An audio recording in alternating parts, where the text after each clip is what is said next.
حضرت ابراہیم کے گھر میں دو خواتین ہیں، ایک آپ کی بیوی ہیں، ایک حضرت ہاجرہ ہے، اولاد کوئی نہیں، بڑا میوہ ہے میٹھا، گھر وہی آباد ہوتا ہے جس میں بچے روتے ہیں، گھر ہوتا ہی وہ ہے جس میں بچوں کی چنچناہٹ ہوتی ہے، بھن بناہٹ ہوتی ہے۔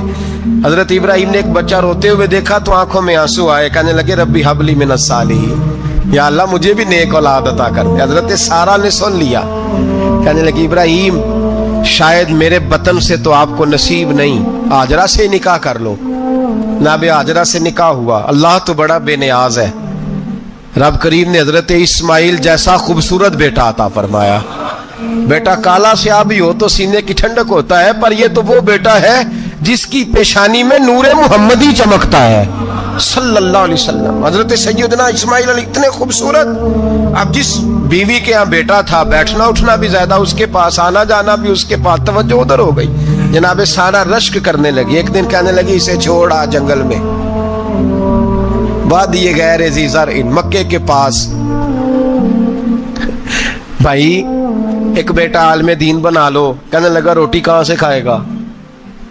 تیرے 5 بیٹے ہیں، کو حافظ قرآن بنا، کہتے روٹی کہاں سے کھائے گا؟ وہ بچہ بھی کہتا ہے میں کہاں سے کھاؤں گا؟ حضرت ابراہیم علیہ السلام تو چند مہینے کا بچہ چھوڑ آئے، تو کہاں سے روٹی کھائی حضرت اسماعیل نے؟ کہاں سے کھائی ان کی اماں نے روٹی؟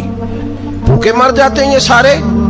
میں بڑی ذمہ داری سے کہا کرتا ہوں کہ جتنی خوبصورت روٹی اللہ کریم دین کے خادموں کو عطا کرتا ہے شاید کسی اور کے نصیب ہوتی ہو، لیکن ہم لوگ توجہ ہی نہیں کر رہے، ہمارا ذوق ہی نہیں بن رہا، ہم یہ محنت ہی نہیں کر رہے کہ قوم کو مستند علماء کی ضرورت ہے، علاقوں کے علاقے خالی ہیں، ادھر ہمارا مزاج ہی نہیں بن رہا، توجہ ہی نہیں دین کی خاطر۔ اور پھر چلے بچے تو بعد کی بات ہے نا، جو ابھی خود جوان ہے وہ بھی تو یہ دعا، ایک صاحب مجھے کہنے لگے میں دعا مانگ رہا ہوں اللہ مجھے بیٹا دے تو میں اسے دین پہ لگاؤں گا، تو میں نے کہا آپ بھی بوڑھے نہیں ہوئے، آپ خود ہی لگ جائیں، بیٹا تو ابھی آئے گا تو لگے گا نا، تو آپ تو اس وقت ہے تو آپ تو پہلے لگے نا صاحب، 2 گھنٹے تو نکال کے آئے، دین سیکھنے کو کافی ہے۔